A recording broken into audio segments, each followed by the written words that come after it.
¿Estamos los tres? Estamos los tres. Qué hermoso tus bebés, Amado. Gracias. Bueno, Fede, si podemos largar. Chao, chiquitos.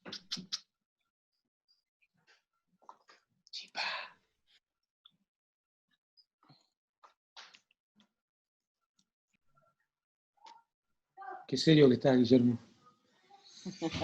Esa estampa de crack. Bueno, buenas tardes a todos y todas. Les agradezco un montón que estén acá con nosotros. Ahora vamos a tener una charla.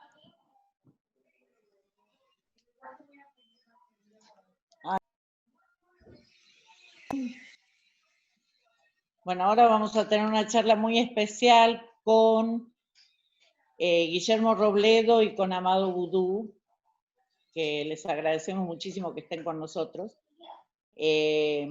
Nosotros le mandamos una invitación a participar del lema de este año, que es Por un mundo sin patio traseros. El mundo es muy rico y nosotros creemos, y creo que Amado y Guillermo están de acuerdo, que es muy posible cambiar las economías, es muy factible para lograr el bienestar de todos los seres humanos. Así que bueno, se trata de problemas que son solucionables y no de la ausencia de recursos. Como dice el Papa Francisco, no estamos condenados a la inequidad universal. Bueno, cuando le pregunté a Amado si él quería participar, me dijo que sí, que por supuesto, y cuando le pregunté qué le tenía que poner en su currículum, me dijo, preso por defender a los que menos tienen. Y así te lo puse, ¿eh? Y a Guillermo lo llamamos el eterno provocador, además de sus 45 años de militancia y de haber participado en la toma de empresas recuperadas y de ser de ser el fundador del Observatorio de la Riqueza, Padre Pedro Arrupe. Así que bueno, ahora los voy a dejar con ellos dos y le voy a dar la palabra, si quieren que empiece Amado, y después vamos viendo cómo seguimos. Bueno, muchas gracias, Clelia, Amado, y muchas gracias por la militancia, la participación, por organizar y sostener este festival en momentos tan difíciles y por permitirnos junto con Guillermo discutir un rato como hacemos siempre y contar un poco cuáles son nuestras ideas, nuestras coincidencias, nuestras no coincidencias, que no son diferencias. Así que, primero que nada, muchísimas gracias por esto. Y aprovechar esta gran oportunidad para pedir por las presas y presos políticos en la Argentina, que por supuesto no son presos políticos de Alberto Fernández, son presos políticos del lawfare, y estamos muy de acuerdo con esto que está sucediendo, que ha iniciado la jefa de la AFI, Camaño, para reformar los servicios de inteligencia. Creo que está haciendo una tarea muy valiosa y muy valiente. Pero bueno, yendo al tema concreto por el que nos convocás, quiero hacer pie en las palabras que vos decías del Papa Francisco para hablar de toda la teoría económica. Se nos enseña en las facultades aún hoy que la economía es la ciencia de la escasez, o cómo distribuir recursos escasos entre fines alternativos. Y ahí me parece que allí mismo arranca el problema, ¿no? Porque está claro que en el mundo el problema no es la escasez, el problema es la distribución. Y entonces, la ubicación de un nuevo Papa, que tiene los conceptos y los criterios que expone públicamente el Papa Francisco, me parece que iluminan muy fuerte este tema y son un gran punto de apoyo para hablar de esto, quienes sean creyentes, quienes no sean creyentes, porque no cabe duda que es un líder mundial y el jefe de un espacio muy importante.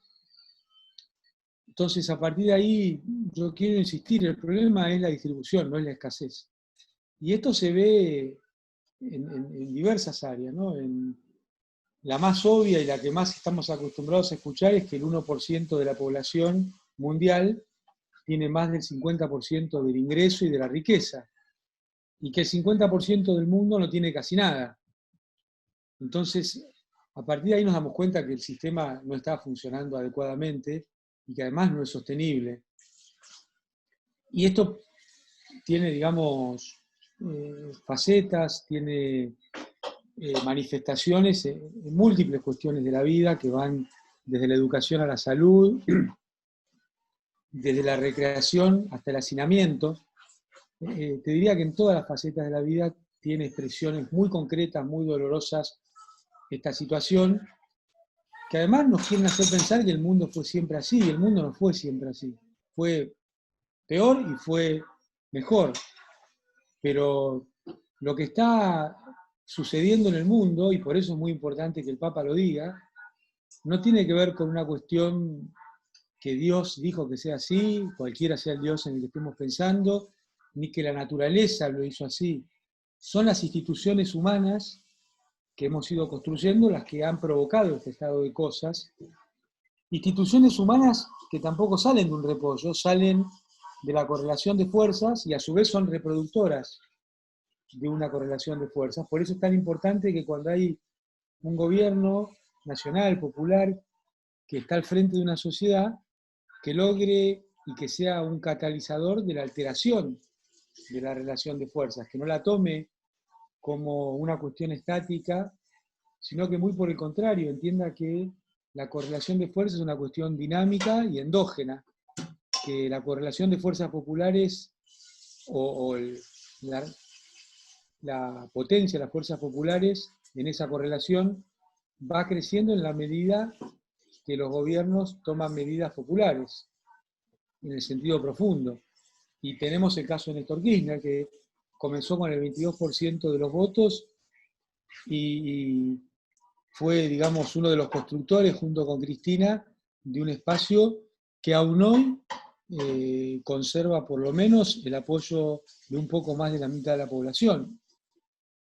Entonces esto marca a las claras que la correlación de fuerzas es un concepto importante, pero no puede ser un concepto que sirva como si fuera estático, congelar la situación actual. Y entonces a partir de esto hago pie para avanzar sobre el tema de la situación actual y hacia dónde vamos. Primero, tenemos un gobierno de coalición, entonces hay que interpretar que hay un presidente que es quien, además de llevar adelante el gobierno, administra los tiempos y las velocidades de esa coalición, y yo creo que lo viene haciendo muy bien. Segundo, tenemos un gobierno que a partir de esa coalición representa el campo nacional y popular, y en Argentina han sido muy dolorosas y muy sangrientas las rupturas internas del campo nacional y popular, y hay que mirarse en esa experiencia para interpretar que somos todos responsables que esto se sostenga en el tiempo y que sea un gran gobierno. Todas las alas y los componentes de ese gobierno, y que todos tenemos que tener algún pedacito de voz y algún pedacito de participación en esa cuestión. Obviamente la figura excluyente, junto con la del presidente, pero en términos políticos la más importante es la de Cristina Fernández de Kirchner, que fue la que articuló esta coalición o este armado político para terminar con un desastre en la Argentina, que era el gobierno de Mauricio Macri, que destruyó no solo la vida de las personas, sino también el entramado productivo. Es algo de lo que muchas veces no se habla, pero Macri también destruyó el sistema de empresarios nacionales. Entonces era muy importante terminar con esa situación y bueno, Cristina y Alberto lograron hacer un entramado plural, democrático, que logró terminar con esa situación y en la medida que este gobierno le vaya de bien para arriba, creo que terminar definitivamente con esa experiencia tan cínica y tan siniestra para la República Argentina que fue Macri y sus secuaces en el gobierno. Ahora, a Alberto Fernández le toca gobernar la coyuntura, como a cualquier gobierno, pero además reparar el desastre que dejó Macri en todas las áreas, ¿no? Desde la salud a la educación, desde el sistema productivo a las tarifas de los servicios públicos, desde la política monetaria al tema del endeudamiento. En todas las áreas realmente el gobierno de Alberto Fernández tiene que arreglar situaciones muy difíciles. Sería muy distinta la situación si este gobierno estuviera parado en el 2015, fines del 2015. Bueno, pero no es así. Y la tercera dificultad es que en medio de todo esto te cae una pandemia, una cuestión de salud mundial que se ha convertido realmente en algo desastroso, que es cierto que deja a las claras el fracaso del neoliberalismo para dar respuesta a las sociedades, pero también convoca a los gobiernos populares a tomar medidas que van a ser, digamos, que son muy potentes, pero a la vez van a ser muy atacadas por el establishment, ¿no? Me parece que en este sentido nuestro gobierno creo que es un ejemplo en términos internacionales, porque había que hacerse cargo de esta situación de entrada, ¿no? Miremos lo que hizo Boris Johnson, lo que hizo el presidente de Estados Unidos, lo que hizo Bolsonaro, tratar de sobrar, de minimizar una situación, porque claro, ¿quién quiere hacerse cargo de algo que va a salir mal? Porque esto no puede salir bien, trae muertes, trae dolor, trae desastre también en la cuestión productiva, en la cuestión del trabajo.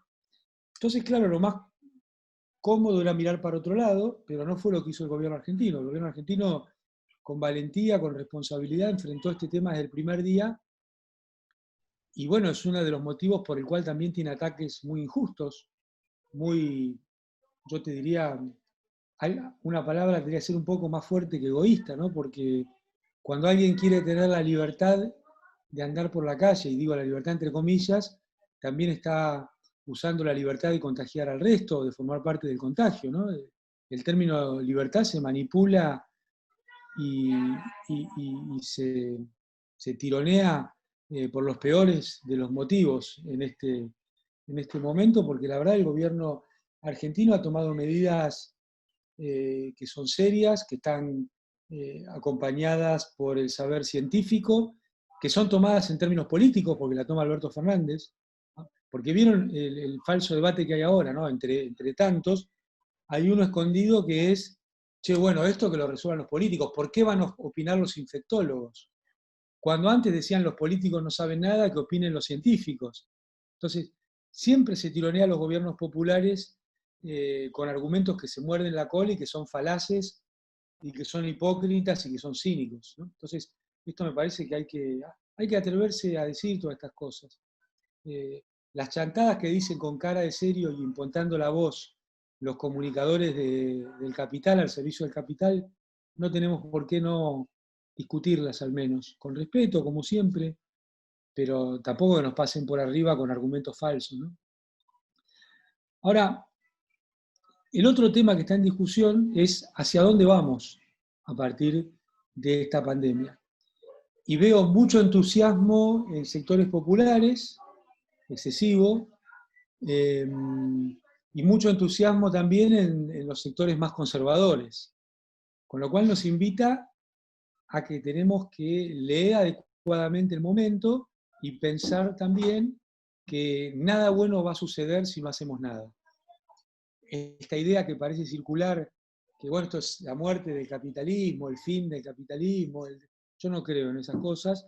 Creo que el capitalismo usa como combustible las crisis para hacer ajuste sobre ajuste, y me baso en el ejemplo concreto que me tocó vivir a mí, que es la crisis 2008-2011. Para mí esa crisis nunca terminó, ahora está cubierta por la pandemia, pero están los mismos problemas. Desde fines de los 80 la productividad viene creciendo a tasas muy importantes en forma consistente, y sin embargo los salarios no crecen y el empleo no crece. Y esto es un poco, me parece, que lo que está señalando el Papa, ¿no? Porque este es el eje técnico de por qué el mundo es tan desigual, ¿no? Hay una cuestión concreta, que es la incorporación masiva de nuevas tecnologías a los procesos productivos, los procesos comerciales, y no hay un correlato en la legislación y en la organización política del mundo que permita que grandes sectores de la población se apropien de parte de esas mejoras. Y acá está el eje de la discusión, porque si no parece que la izquierda o el campo popular o el Papa pretenden terminar con la tecnología. De ninguna manera, lo que nosotros decimos es que los avances tecnológicos no pueden servir para que unos poquitos estén mejor y la mayoría esté peor. Los avances tecnológicos de la humanidad tienen que ser las mejoras compartidas por toda la humanidad. Si no, es un absurdo. Entonces, así como hace alrededor de 100 años la jornada de 8 horas fue un salto institucional de mucha calidad para que los cambios tecnológicos puedan ser capturados por toda la población, bueno, creo que hoy estamos en una situación similar. Y esto hay que verlo también desde el pensamiento argentino, porque esto nos invita a otro dilema, a discutir otro dilema, que es, che, ustedes entonces con esto de la asignación universal y todo eso quieren que no trabaje nadie. No, nosotros queremos seguimos creyendo que el trabajo es el ordenador de las sociedades, que el trabajo dignifica, pero tiene que ser en condiciones de igualdad con el sector del capital. Entonces, cuando queremos un ingreso universal, como se viene planteando en la academia hace más de 20 años, también el Papa Francisco lo expuso hace poco, y yo también quería compartir una experiencia. Nosotros venimos trabajando en eso en el gobierno anterior por etapas, porque creo que mientras muchos discuten, el kirchnerismo peronista o el kirchnerismo fue avanzando en estas cosas en términos concretos. Cuando en el año 2004-2005 pusimos en marcha el plan de inclusión jubilatoria, que permitió que se duplicara el número de jubiladas y jubilados en la Argentina, miren de lo que estamos hablando, ¿no? El 50% de la población de adultos mayores no tenía ingresos en nuestro país en el año 2004. Entonces este fue un paso hacia un ingreso universal.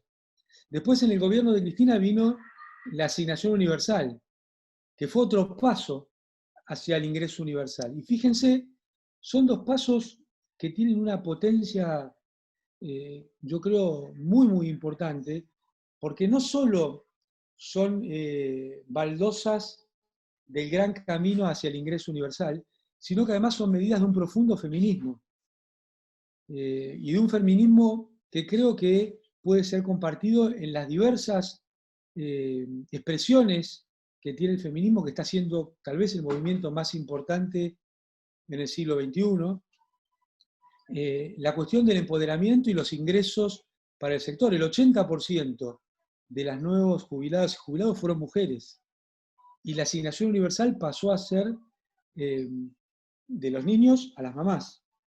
Entonces, son medidas que van muy a favor de la igualdad, y creo que ahora esta medida que tomó el gobierno, que es muy importante y muy valiente, de poner el IFE arriba de la mesa, funcionando, puede ser la plataforma para seguir avanzando en el ingreso universal en términos de lo que planteamos nosotros, o lo que plantea el Papa, o lo que plantean algunos sectores también de la academia. Yo creo que el próximo paso es un ingreso para mujeres.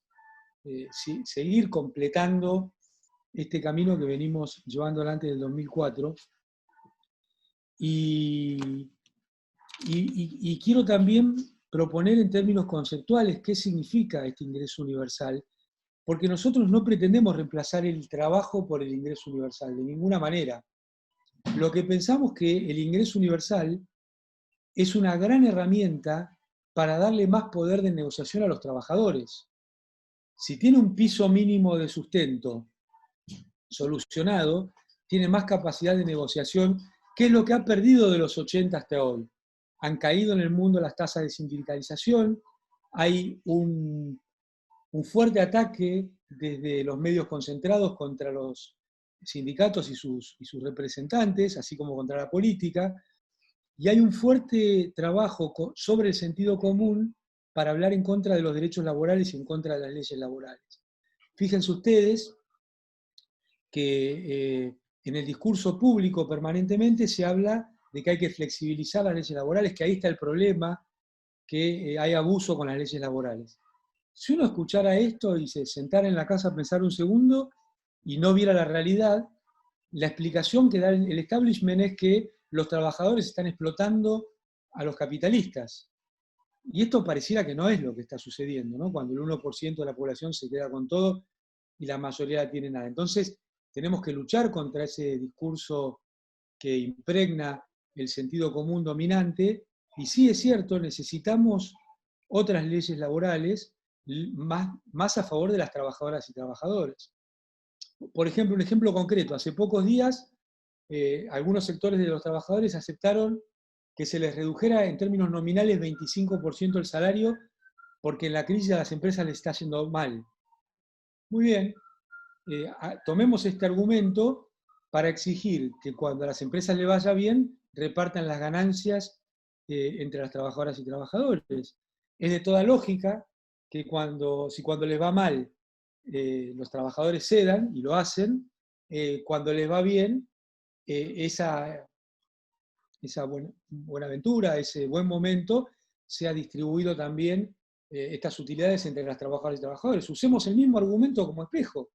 No estamos proponiendo ninguna locura, es el mismo argumento que se planteó para bajar los sueldos. Y hay que reducir la jornada laboral. Con el incremento masivo de tecnología que aumenta la productividad, hay que disminuir la jornada laboral. Yo creo que así como hace 100 años, esta es una discusión que parecía un sueño y se logró, bueno, hoy estamos en la misma situación. Y todas estas cosas, me parece a mí, que hay que discutirlas y ponerlas arriba de la mesa ya, porque no hay una pospandemia. La pospandemia ya empezó. Cuando Techín echa a 1.500 trabajadores durante esta crisis humanitaria, lo que te está mostrando es que van a hacer lo imposible por conservar y por ampliar sus privilegios. Nadie puede pensar que Techín tenía problemas para pagar 1.500 sueldos. Lo que están haciendo es un posicionamiento político para liderar al sector empresarial y para tratar de acorralar y condicionar al gobierno. Lo mismo cuando el gobierno hace una oferta por la deuda más que razonable y solamente entre el 12 y el 15% de los acreedores se presenta a aceptar.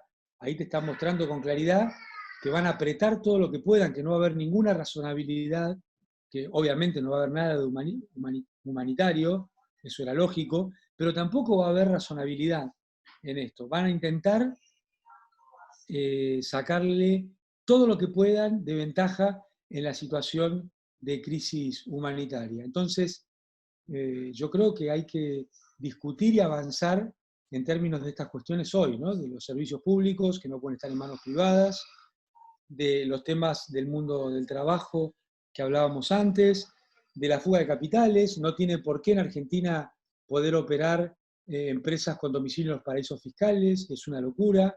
Del tema de las maniobras o los mecanismos, entre comillas, legales para la fuga de capitales, hay que prohibirlos definitivamente.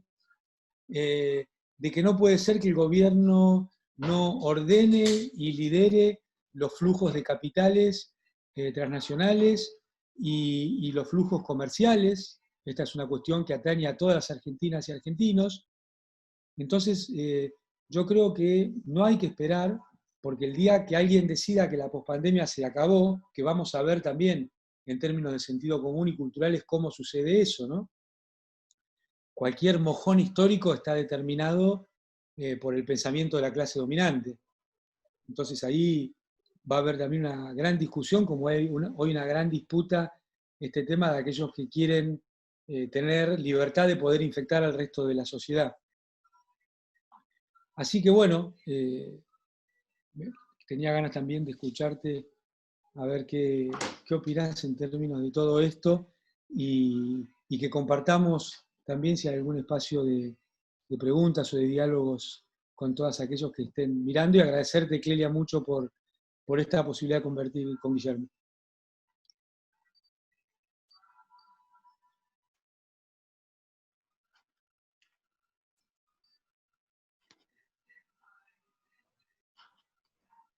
Bueno, ya que estamos en estos cafés virtuales, voy a pedir un cortadito para Amado.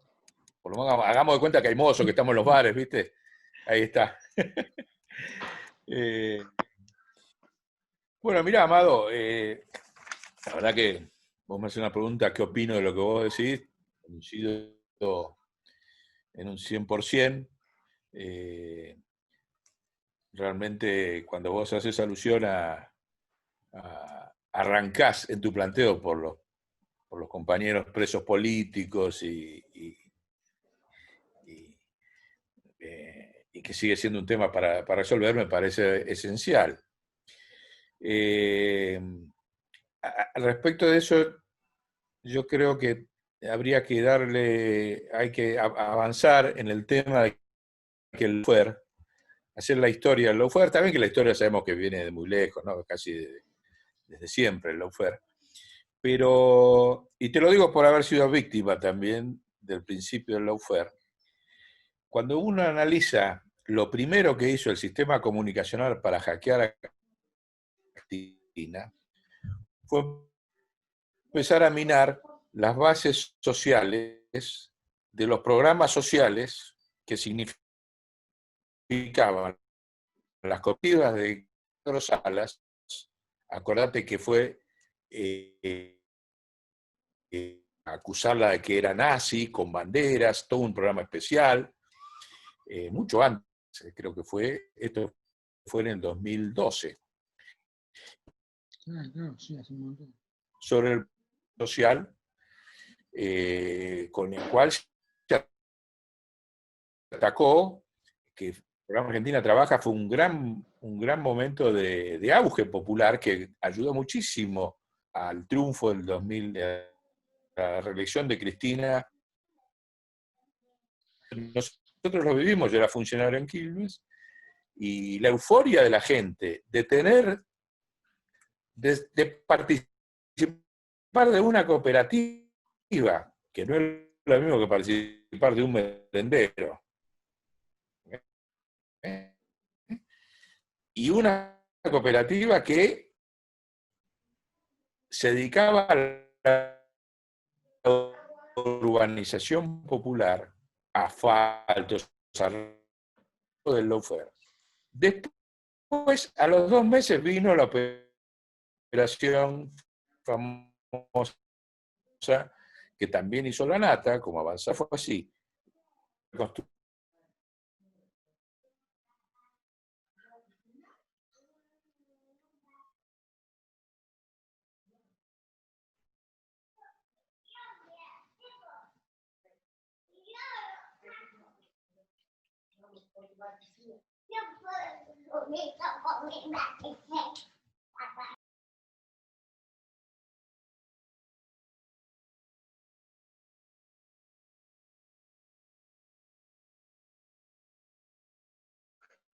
Con su internet, a ver si lo podemos recuperar de nuevo.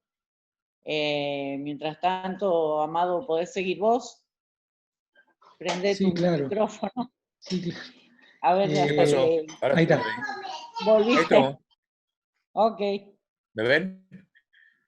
Sí, fíjate, Guillermo, Ahí estoy ¿tenés bien. muy baja la señal? No, ahora estoy bien. ¿Me escuchan ustedes? Ah, bueno. Dale, sí. No, Dale, dale.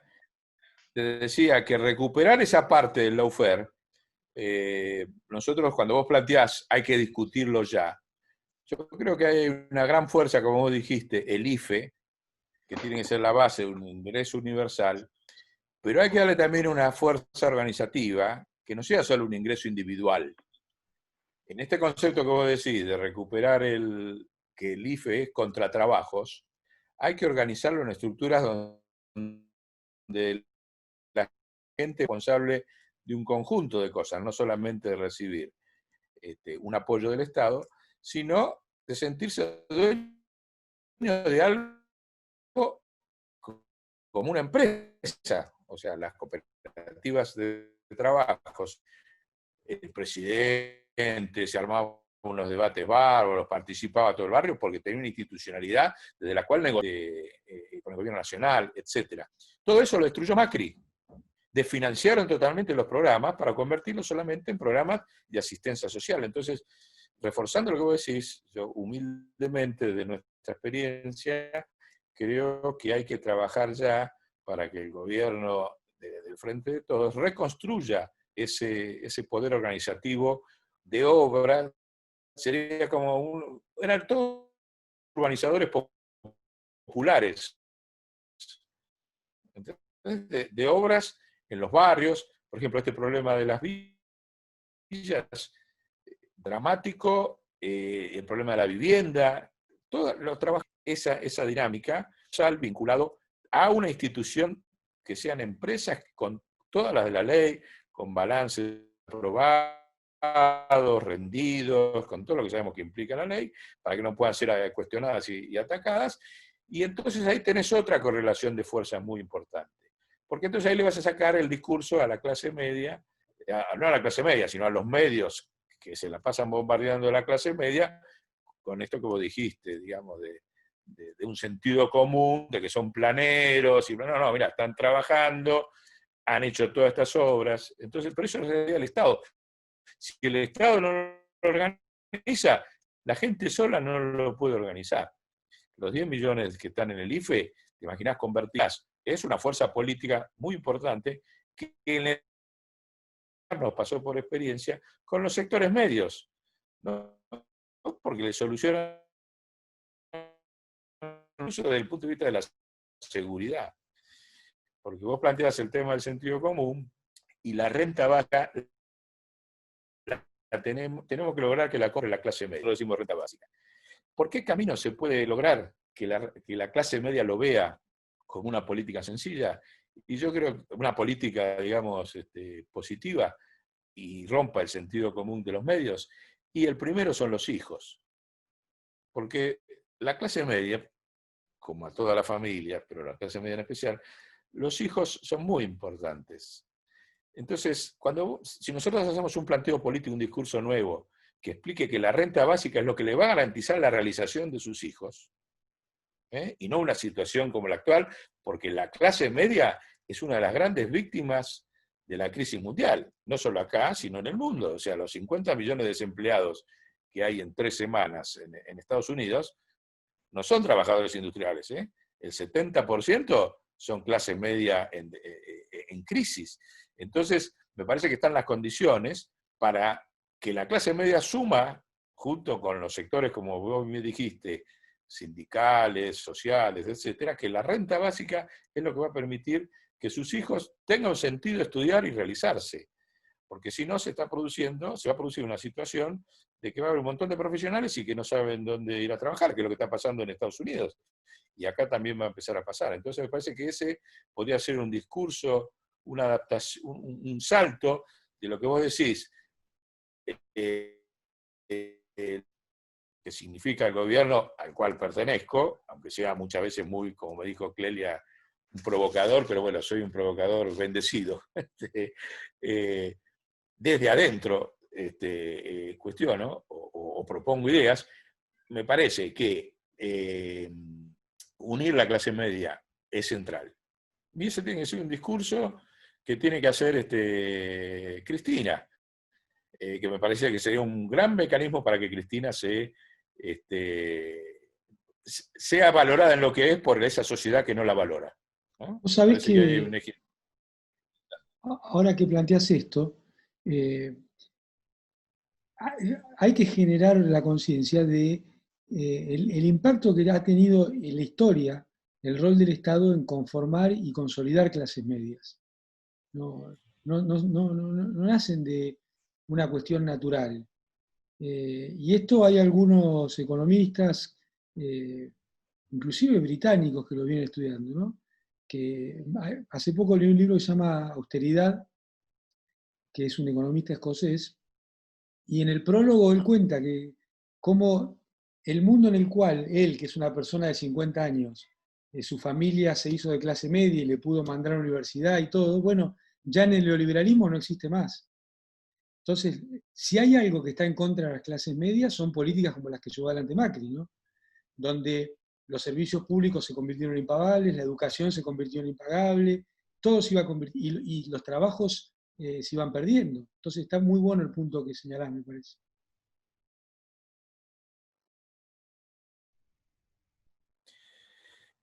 bueno, te lo dejo encomendado para que lo charles con Cristina.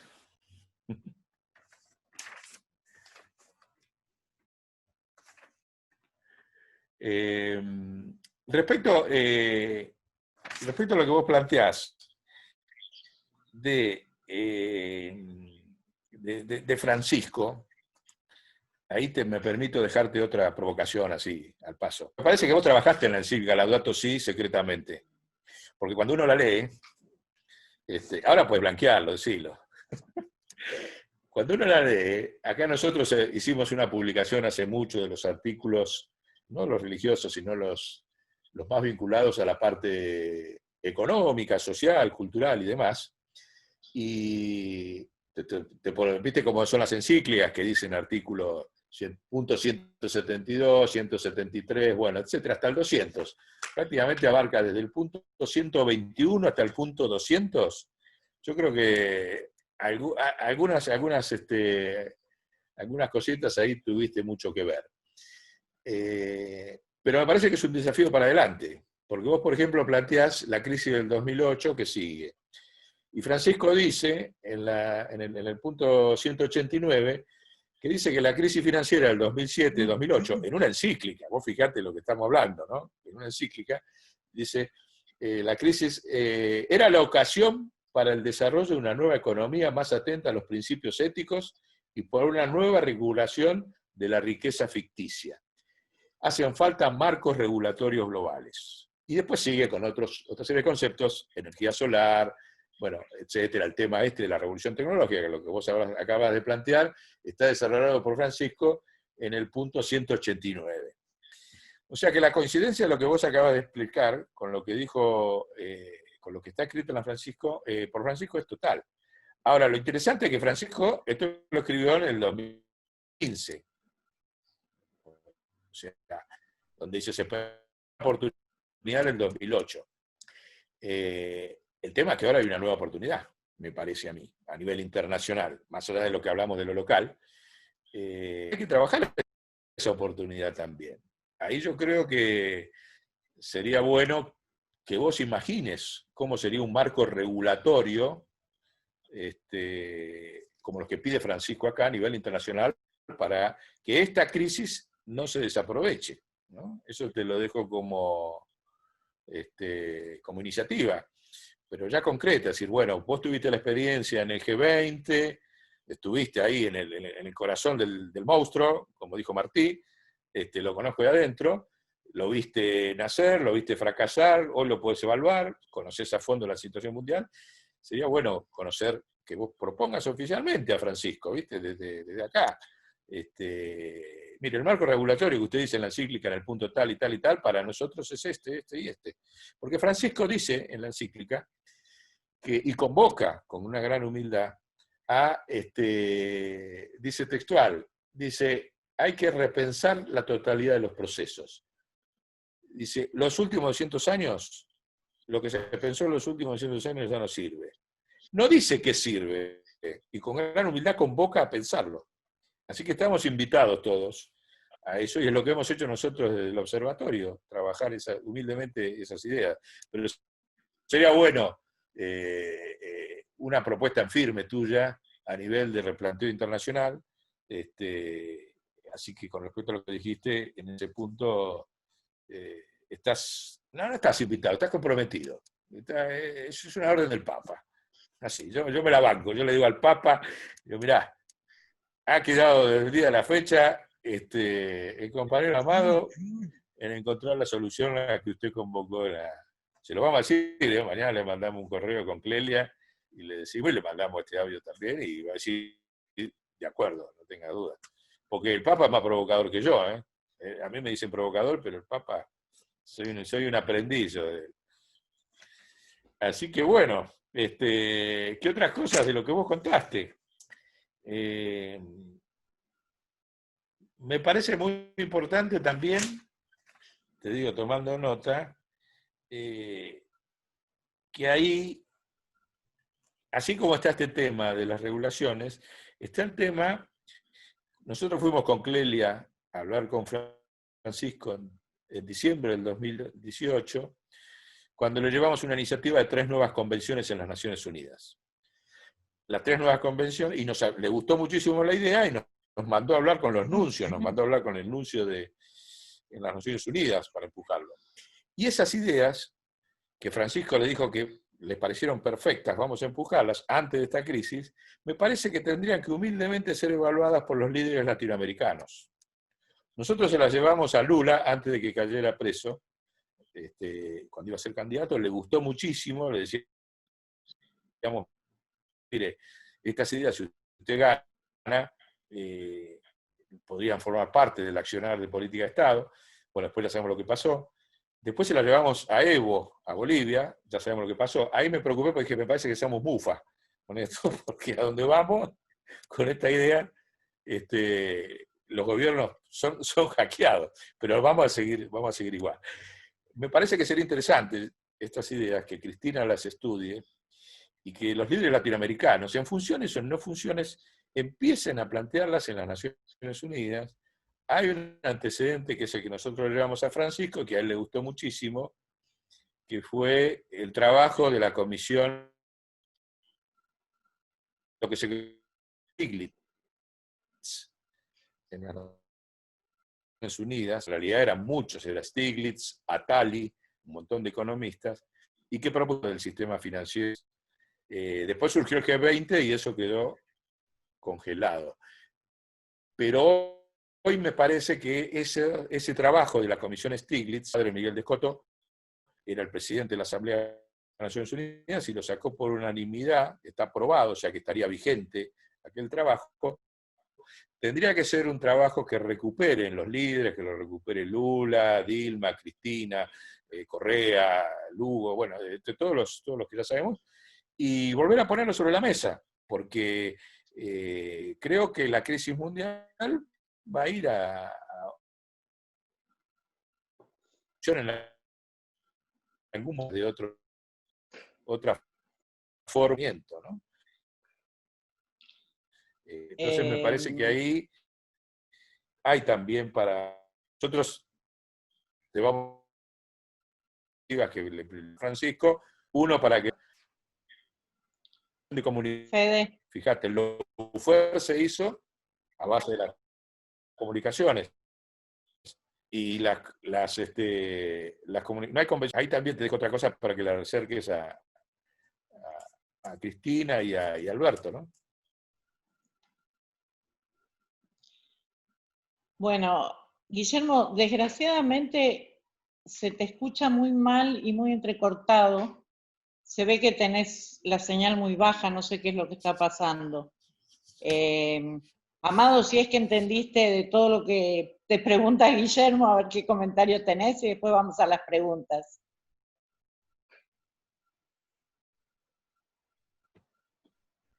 Sí, no, en estos temas los veníamos charlando, así que yo más o menos sabía lo que él pensaba. Creo que ojalá haya una instancia donde el Papa pueda ser un poco el vocero de todas estas cosas, además del pensador. Yo creo que la irrupción de su discurso fue un llamado de atención muy fuerte y muy potente a los más altos niveles de la institucionalidad internacional. Por eso los ataques que recibe, no son gratuitos. El trato que se dispensa de cierta parte de la prensa argentina al Papa, realmente, como dicen ellos, habla más de quien lo hace que de quien lo recibe. Vamos a usar su propia expresión. Tal cual. Pero también sucede esto en otros países, porque yo creo que él está poniendo arriba de la mesa algo que se trata de ocultar, que es que la situación de desigualdad es intolerable e insostenible. Entonces, me parece que su voz está siendo una instancia de posibilitar solucionar este tema antes de que pase a mayores, ¿no? Porque las tensiones internacionales son fuertes, lo que vemos en Europa, sobre todo con el tema de la inmigración, es tremendo. Yo ahí tengo una anécdota en el G20 que de las primeras veces que me tocó ir, allá por el año 2009, me llamaba tanto la atención que se hablara de la libertad de movimiento de capitales y de la libertad de comercio y de la libertad de esto y la libertad del otro y de la importancia. Entonces cuando me tocó a mí la palabra yo dije, qué interesante todo esto que están hablando, pero ¿qué opinaban de la libertad del movimiento de personas? como nadie me contestó, me miraban con cara de azorado, digo, no, porque si se pueden mover todas estas cosas entre las fronteras, ¿por qué no las personas? ¿Por qué los llamamos ilegales, sudacas, frijoleros, pied noir, o como quieran? Dicen, no, bueno, ese es otro tema, no tiene nada que ver. Y por eso es tan importante que una figura como la del Papa esté hablando de estos temas, porque se están humanizando personas, humanizando cosas y cosificando a las personas, ¿no? Entonces esto nos da las claras que hay una institucionalidad transnacional y que se ha ido permeando en los países para que el capital sea lo único que hay que proteger y las personas no. Y fíjense, lo decía con toda claridad Bullrich, el ministro de Educación de Macri, no la ministra, no se privaron de tener Bullriches. El ministro de Educación decía que bueno, que era importante que la gente se acostumbre a la incertidumbre, al mismo tiempo que hablaban de las certezas para el capital. Entonces, hay toda una cuestión filosófica ahí detrás de esto, que es cuidar el capital a expensas de las personas, ¿no? Y bueno, nosotros tenemos que alzar la voz contra esto, primero ponerlo en evidencia, y segundo, alzar la voz. Si la alza el Papa, mucho mejor. ¿Por qué no nosotros si la alza el Papa? Claro. Bueno, Amado, les voy a leer un par de comentarios. Una pregunta. ¿Cómo? No, que yo quería saber si Amado llegó a escuchar las propuestas, las invitaciones que le hicimos. Sí, encantado. No, pero porque me dicen que hubo problema de transmisión en mi audio. No, sí, se escuchó tu Perfecto. invitación. Así que encantadísimo, claro. Dice Guillermo, si podés imaginar un sistema regulador internacional. Mira, estas cuestiones han demostrado en toda esta etapa que ha sido muy difícil, ¿no? Existen los paraísos, los mal llamados paraísos fiscales, las guaridas fiscales estuvieron en la agenda del G20 2009, 2010, 2011, cuando los bancos limpiaron sus hojas de balance, desaparecieron también de la agenda, ¿no? Lo que llamaban territorios no cooperativos, para poner un nombre más elegante. Es muy difícil ir coordinando, pero lo que hoy ha quedado a las claras, que si un país por sí mismo decidiera desconectarse de este sistema, le iría mejor, no peor. Porque se han convertido en sistemas de extracción de valor. Entonces, te invitan a participar de un mundo en el cual solo ponés. No, miremos la época de Macri, donde, digamos, supongamos que Macri lo hacía de buena fe. Permítame ser iluso por un ratito. Supongamos que él creía en lo que decía, cosa que yo estoy convencido que no. Yo creo que él es un socio oculto en las empresas de sus amigos como Pampa Energía y todas esas. Pero supongamos que lo hacía de buena fe. Bueno, la verdad es que Argentina hizo una gran cantidad de esfuerzos para participar de esa inserción en el mundo y no hubo $1 de inversión en la economía real. Cuando empezó Macri su gobierno, hizo lo imposible por destruir la obra de las represas Kirchner-Zepernik, Santa Cruz, porque tenían financiamiento chino. Empezó con una opereta con el diario La Nación de que eran un problema ambiental. Después metió en cana a Ferreira y Acosta, que eran los dueños de la empresa local que funcionaba ahí. Cuando terminó Macri, ¿saben cuál era la única obra pública relevante que había en Argentina? Las represas Kirchner-Zepernik. O sea que todas las tonterías que dijo, todo el cinismo, toda la maldad, toda la corrupción con la persecución política, toda la corrupción apretando a jueces, no hubo una inversión en Argentina en la economía real con Macri. Entonces, de acá para adelante, lo que hay que entender, que además viene un mundo mucho más desconectado, donde después de toda esta pandemia va a haber mucho tiempo de reacomodarse los sistemas para ver cómo extraen valor de las sociedades. Vamos a ir a un mundo que va a requerir alianzas estratégicas de más compromiso, y compromiso concreto. no que te dé un abrazo Trump. Lo que necesitamos es que haya inversión en la Argentina para generar puestos de trabajo, ¿no? Así Tal cual.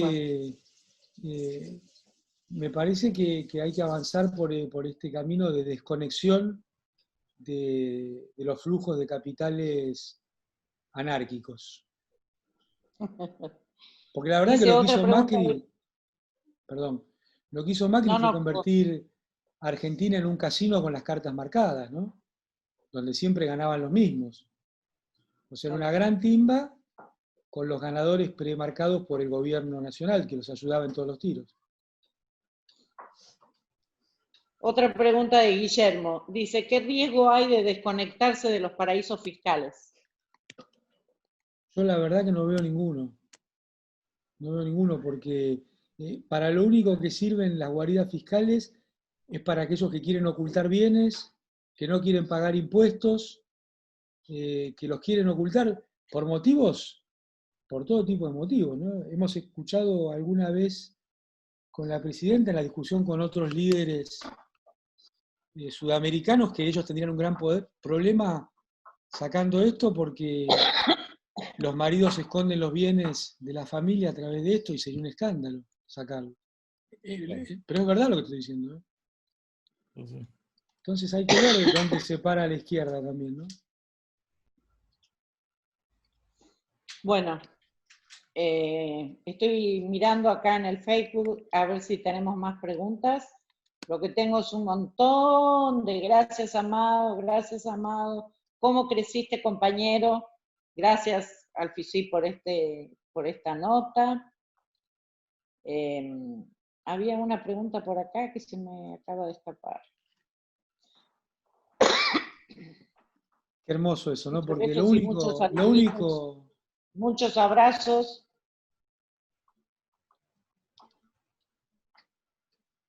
Guillermo, no sé si quieres preguntarme algo más.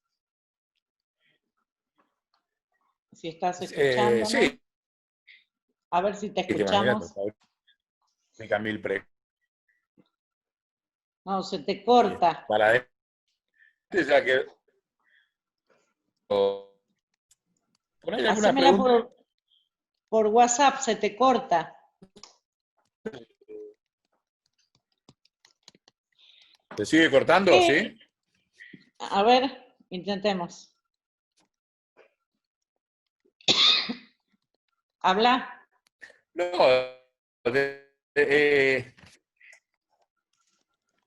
no, le decía que él... ¿Me escuchás bien ahora? Perfecto. ¿Me escuchás? Sí. Ah, bueno. No, le decía que nosotros tenemos que Amado es un hombre político de gran proyección. Digamos. Por esto que dice, es una de esas preguntas que dijo uno de los escuchantes, de los que estaban participando en la charla, de que la evolución de Amado, ¿no? La historia de la evolución de Amado es muy interesante, muy apasionante, aparte de que tiene una edad ideal para el futuro en cuanto a proyección. Y nosotros venimos trabajando una idea muy interesante que la vamos a sacar en un trabajo dentro de unos días, es el tema de simbólicos. Dentro del peronismo, dentro del campo nacional, razones van encarnando capitales simbólicos que no hicieron, pero que lo tienen digamos, lo tienen a cuestas a partir de eso. Bueno, Amado por edad tiene todo ese capital simbólico, por la conducta frente como preso político de Macri también, y eso es una responsabilidad muy grande, digamos, porque cuando una persona tiene capital simbólico así, muchas veces es muy difícil mantener la coherencia con esa carga histórica. Entonces, Amado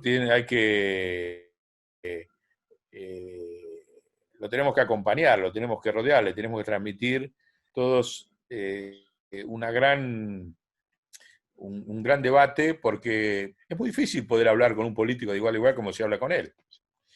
En ese sentido, la pregunta concreta es,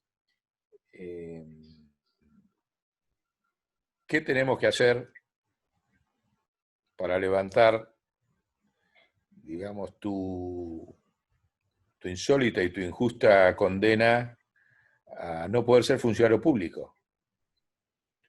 Eso para mí, para nosotros, es una tarea militante central. O sea que vos, si hay que levantar 10 millones de firmas, si hay que movilizarse, hay que hacer lo que hay que hacer, es fundamental, porque el capital simbólico que tenés vos, y por la edad que tenés, no hay muchos compañeros en esas condiciones en la Argentina.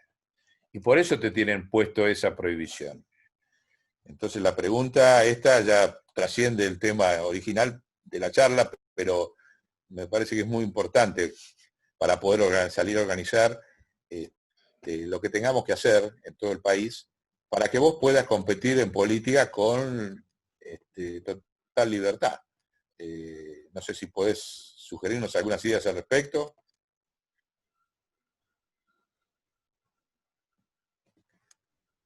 Amado. No te escucho. Te agradezco un montón los Ahora conceptos sí, ahora sí. Y no sabes lo importante que ha sido para todas nosotras y nosotros el acompañamiento en la cárcel de todas las militantes y militantes varones que nos visitaron, además de nuestras familias, porque lo único importante en la vida es sentirse parte de algo, ¿no? Sentirse parte de un espacio colectivo. Esto, lo peor que nos podría pasar es convertirnos en personas que se victimizan a partir del dolor. Nosotros tenemos que convertir esto en mayor fortaleza, en fortaleza colectiva, en la posibilidad de estar muy, muy, muy atentos y muy activos. Entonces lo primero que te diría es que siento hace bastante que política se puede hacer desde cualquier lado, y hay que asumir que política se puede hacer de cualquier lado, de la cárcel, desde tu casa, con un cargo público, como primer eje. Segundo eje, que la política no está bien cuando estoy yo y mal cuando no estoy yo. Que eso envenena la política. ¿Viste? El tema este del carguismo, que bueno, criticamos todo cuando no estamos, y si al día siguiente te ponen, ya está todo bárbaro. No, ni está todo bárbaro cuando uno está, ni está todo mal cuando uno no está. Así que es una lente que hay que cuidar y proteger mucho, no perder esta óptica, me parece.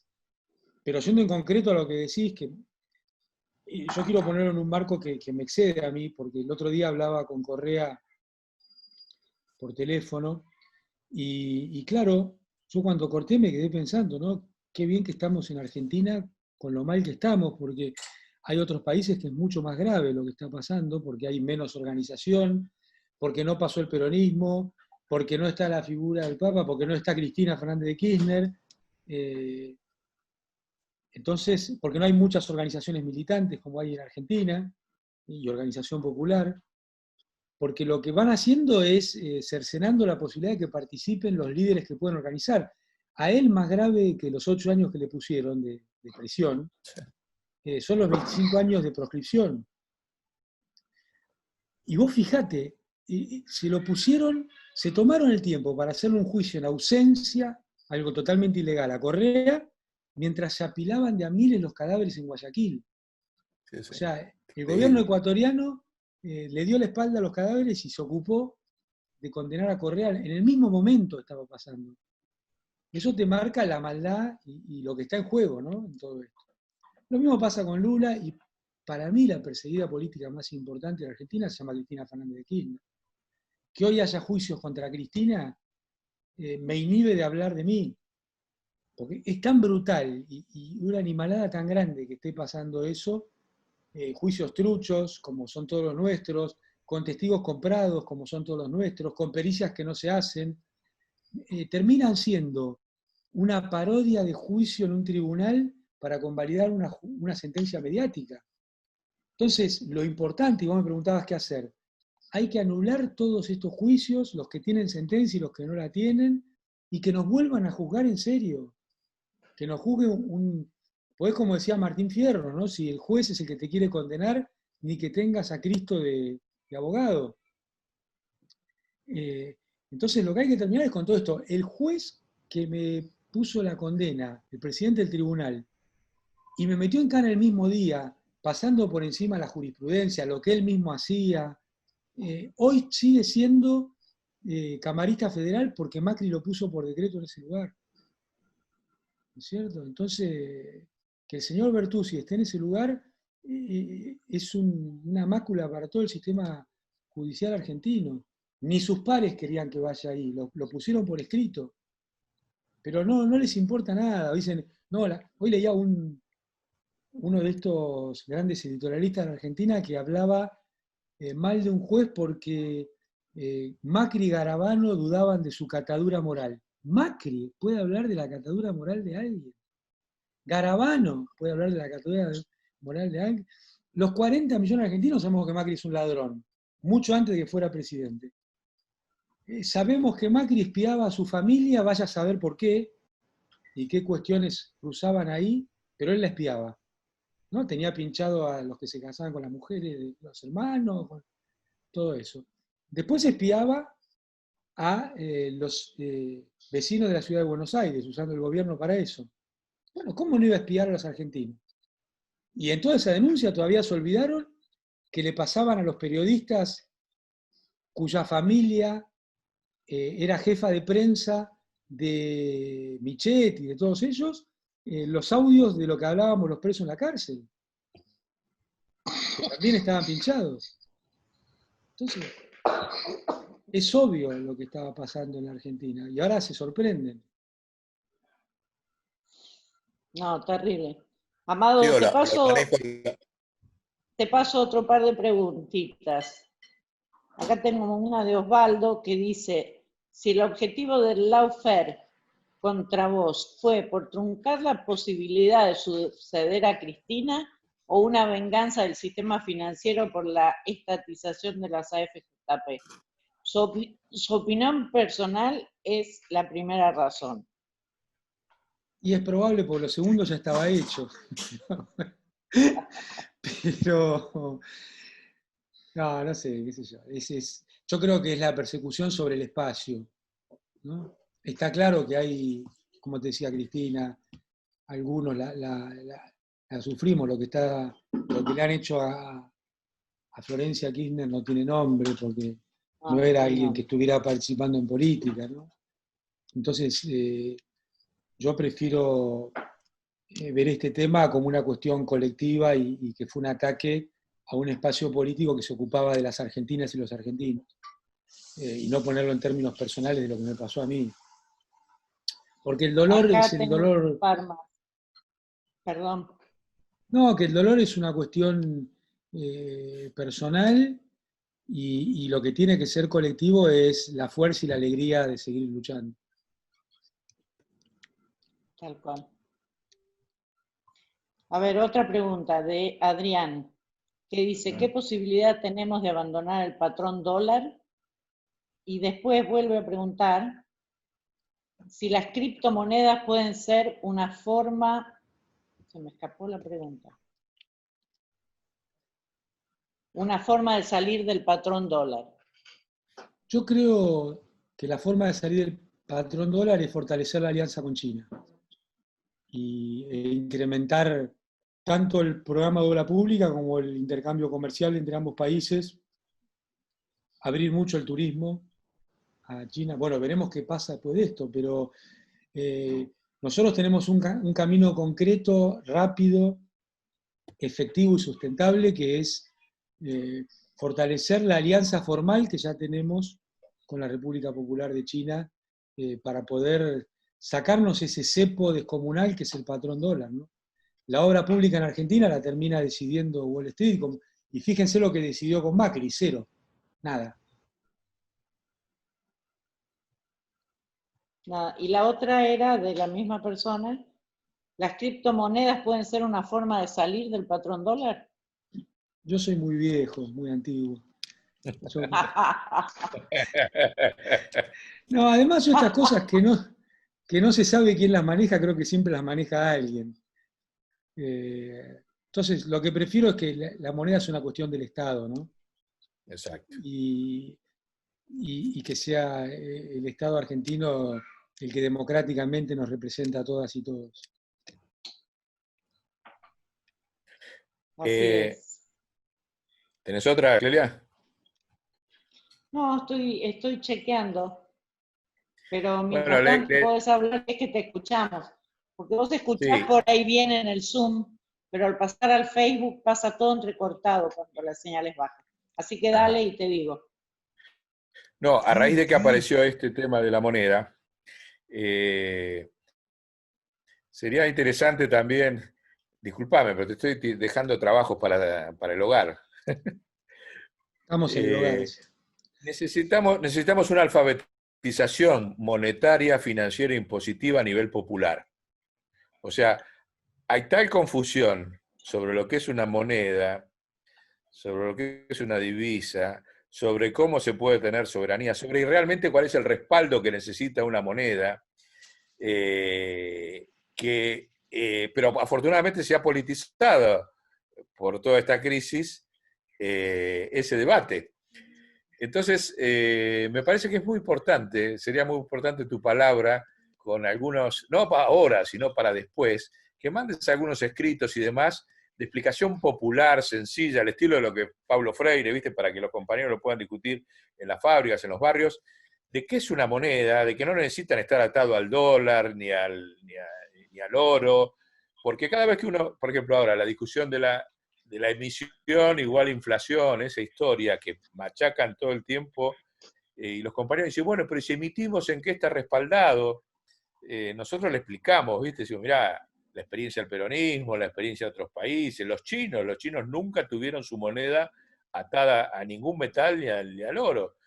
Pero es tan grande el bombardeo mediático de que necesitas para poder emitir dólares u otro respaldo, que no logramos entrar.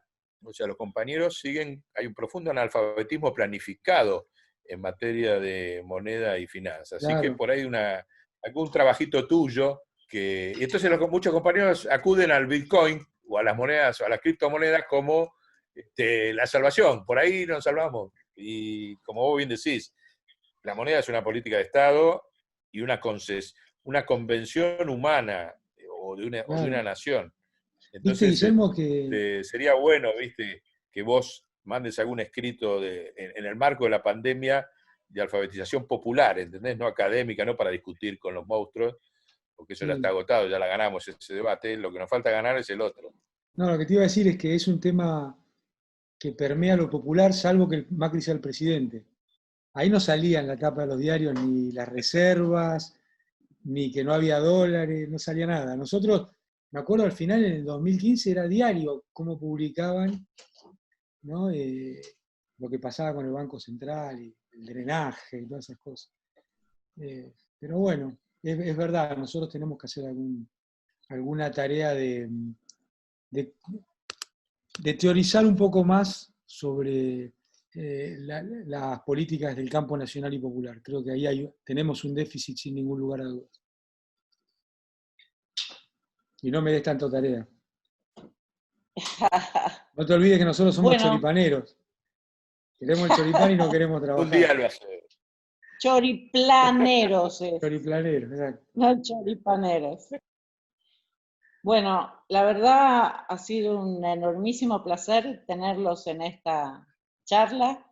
Hay un montón de saluditos en el Facebook que no te voy a leer todos porque son un montón, pero bueno, todo el apoyo de todos y que quieren que seas presidente, por ejemplo. Así que bueno, después cuando entres al Facebook los vas a ver. Dale. Les agradezco enormemente a los dos por habernos acompañado. Gracias, Guillermo. Lástima tu internet que estaba tan caída. Y 1.000.000 de gracias, como siempre, Amado, por todo. Por lo que sos, por lo que fuiste y por lo que serás. Y que disfrutes mucho de tus bebés, que es lo Un mejor que hay en compañero, el mundo. sí, una cosa increíble. Che, no, muchas gracias, Guillermo, muchas gracias, Kele, y sobre todo a todas aquellas que estén, aquellos que están compartiendo este tiempo, este rato con nosotros, a cuidarnos mucho, a no permitir que nos coman el coco y a prepararnos para abrazarnos y besarnos mucho cuando todo esto termine.